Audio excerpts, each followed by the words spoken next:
So I guess at this point, I want to pass to Soumil.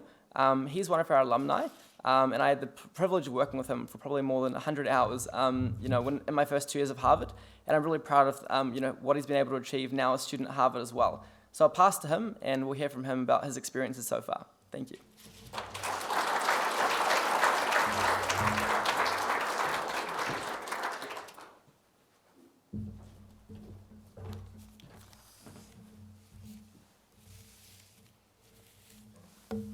Hey everybody, so I'm Soumil. I'm currently a senior at Harvard College, so just flew in this morning, got off the plane, so excuse me if I stutter here or there, I'm sort of overcoming the fatigue, but no, should be good to go. So why am I here? Why did I take this flight, travel 20 hours to speak?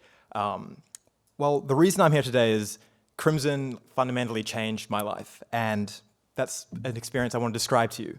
And I did this in sort of two main spheres of way. The first was it opened my mind up to things that I didn't know were even possible. And the second thing was it made me realize things that, made me realize I wanted things that I, wasn't even aware that I wanted. And so before I describe what these two sort of high-level thoughts are, let me explain to you a little bit what my journey with Crimson was like.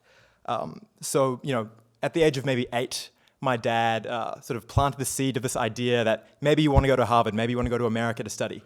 And for the longest time, I had this very deeply entrenched belief that that was just impossible. And I remember once he went to America and came back with some SAT prep book telling me that if I just did this, I'd be able to go to Harvard. And I remember being extremely annoyed that he thought that was some kind of sufficient material for me. And so the first time really where I began believing, this might be possible was when I heard about Crimson.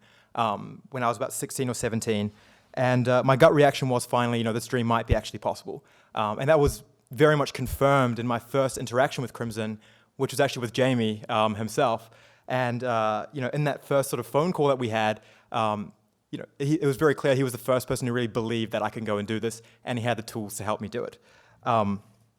So since my experience in Crimson, beginning at maybe age 16, 17, so about 5 or 6 years ago, I was able to get into 5 of the 8 Ivy League universities, as well as Stanford. I was a winner of a Robertson Scholarship. I'm studying applied math and CS now at Harvard.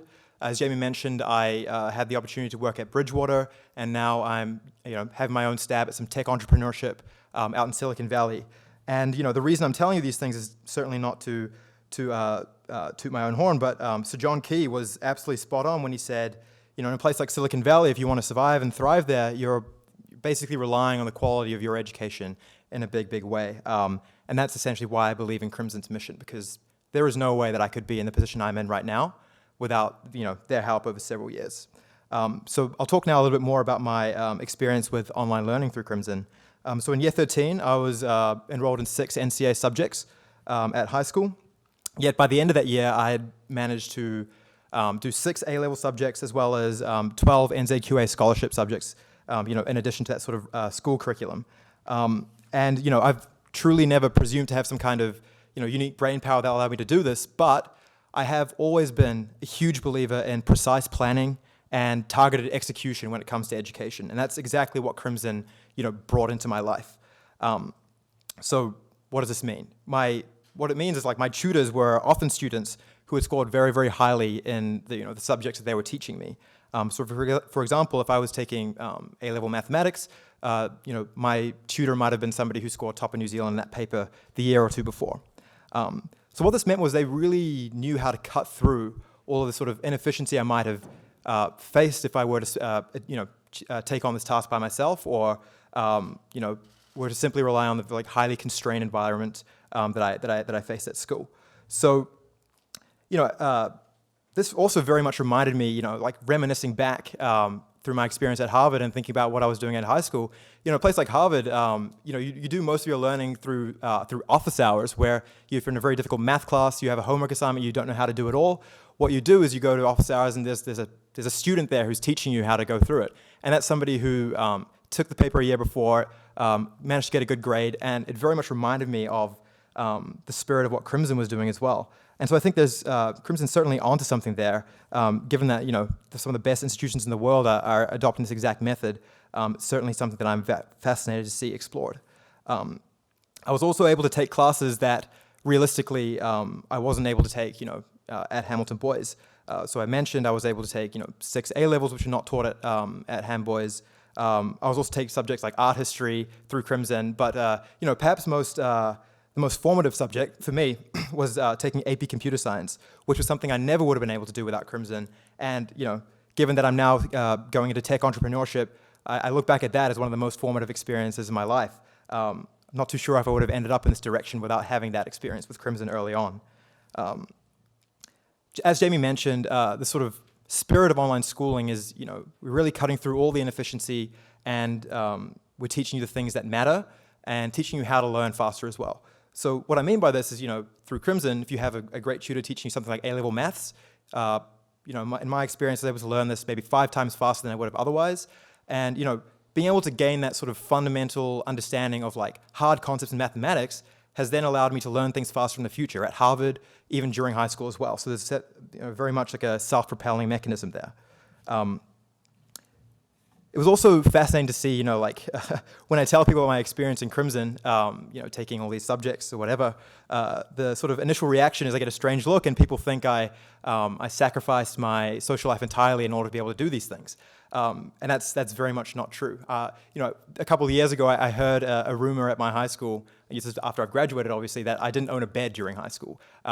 So, it's certainly not the way things were. And, perhaps a good example to explain why this was the case was, part of the learning I did through Crimson was how to conduct leadership projects and implement them, in physical situations with the peers around me.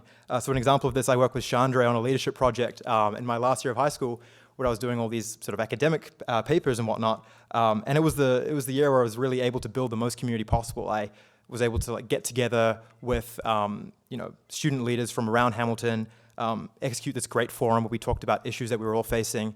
And so I really am a big believer in the synergy that Crimson is proposing with what you're doing in your day-to-day life physically, as well as the learning and counseling you're gaining through online as well. So the sort of biggest high-level takeaway I want to emphasize is through a service like Crimson's, particularly with this online school idea that is being proposed today, I really want to emphasize the importance of how a system like this allows people like me to be around people who have really high ambitions and hence are able to expand my horizons in a way that I would never have been able to. That's, I went from a kid, just in Hamilton, I was pretty sure I was going to do medicine and follow my older brother's path.